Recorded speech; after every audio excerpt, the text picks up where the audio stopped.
My husband, Arthur, was a man of absolute honor.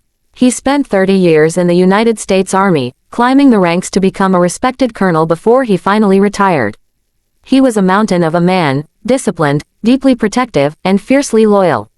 When we married, he promised to always shield me from the storms of life. I never realized that the biggest storm would come from his own family, and that it would hit the moment his heart stopped beating. Arthur and I had a beautiful life in our countryside home, a property he had bought and fully paid for long before we even met. But while Arthur was full of warmth, his mother, Beatrice, was made of ice. From the very first day I was introduced to her, she made it clear that I was an outsider. To Beatrice, no woman was ever going to be good enough for her golden boy son, the colonel. She was an incredibly controlling, bitter woman who believed the world owed her everything because of her son's status. Arthur knew exactly how toxic his mother could be, which is why he maintained a strict, distant boundary with her. He always told me, "Don't worry about her, Sarah. You are my wife, and my life belongs to you." Then, the unthinkable happened. Arthur suffered a massive, sudden heart attack while working in our garden. Just like that, the anchor of my life was gone.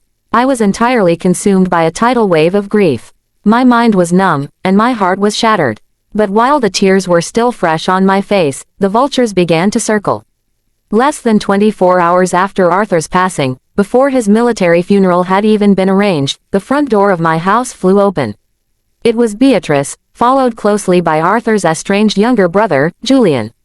They didn't come to offer a shoulder to cry on. They didn't come to comfort a grieving widow. Beatrice marched into my living room, her eyes scanning the furniture like a custom agent inspecting contraband. Without a shred of empathy, she looked at me and said, "Arthur is gone now, Sarah. This house belongs to the family line. My husband and I raised a colonel, and his legacy belongs to us. You have 1 week to pack your bags and leave. We will be taking over the estate, his military pensions, and his life insurance." I was too weak and heartbroken to fight. I simply stared at her in utter disbelief. Julian was already in the other room, going through Arthur's study, looking for financial documents and valuables. When I told them to leave, Beatrice scoffed, claiming that as his mother, she had the ultimate legal right to everything her son owned. She genuinely believed that because I didn't have children with Arthur, I had no right to his legacy. The nightmare escalated quickly. 2 weeks after the funeral, I received a court summons. Beatrice had hired a ruthless lawyer and filed a massive lawsuit against me. She was contesting my right to the estate, claiming that Arthur had been under undue influence when he managed his finances, and asserting that she was the rightful beneficiary of his military estate and life insurance. She even falsely claimed that Arthur had promised her the house in writing before he died. The weeks leading up to the court date were a living hell.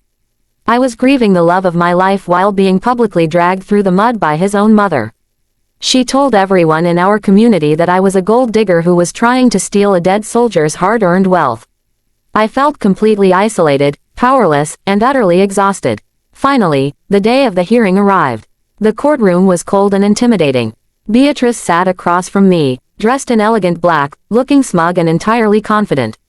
She genuinely believed she was about to walk away with everything.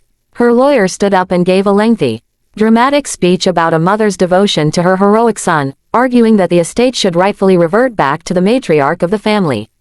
They presented a forged, handwritten note that they claimed Arthur had written, expressing his wish to leave the house to his mother.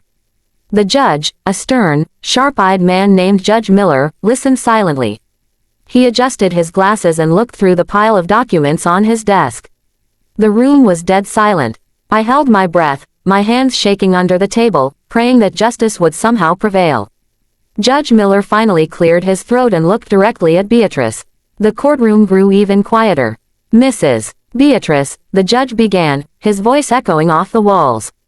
"You have brought a highly dramatic case into my courtroom today, claiming a mother's right to a decorated colonel's estate. You have presented a note claiming your son wished to bypass his wife of 15 years. However, the law does not operate on greed and noise. It operates on facts." The judge then picked up a thick, sealed folder with an official military seal on it. "What you and your counsel failed to realize," Judge Miller continued, a cold smile touching his lips, "is that Colonel Arthur was a meticulous military strategist. He knew exactly who you were, and he anticipated this exact moment. 3 months before his tragic passing, knowing his health was declining, the colonel visited his military legal counsel and updated all of his official documents. The judge opened the folder and read aloud. According to the official Department of Defense records, the survivor benefit plan, the military pension, and the entire life insurance policy are strictly and irrevocably designated to his wife, Sarah. Furthermore, the deed to the house is registered as a joint tenancy with right of survivorship, meaning the moment he passed, the property became 100% hers. It does not go to probate, and it cannot be contested. Beatrice's face instantly lost all of its color. She gripped her lawyer's arm, her jaw dropping. But the note he wrote me. She cried out, breaking courtroom protocol. Judge Miller banged his gavel with a thunderous crack. Silence, he roared. The note you provided has already been analyzed by a forensic document examiner.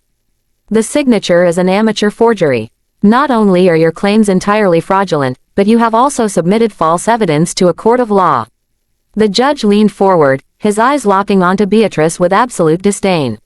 Your son loved his wife, and he protected her from you in life, and he has protected her from you in death. I am dismissing this lawsuit with prejudice. Furthermore, I am ordering a full investigation into the forgery presented by the plaintiff, and I am awarding all of Sarah's legal fees to be paid entirely by you, Beatrice. Beatrice slumped back into her chair, utterly defeated, her face twisted in a mix of rage and humiliation. The greedy empire she had tried to build on her son's grave had collapsed in a single moment.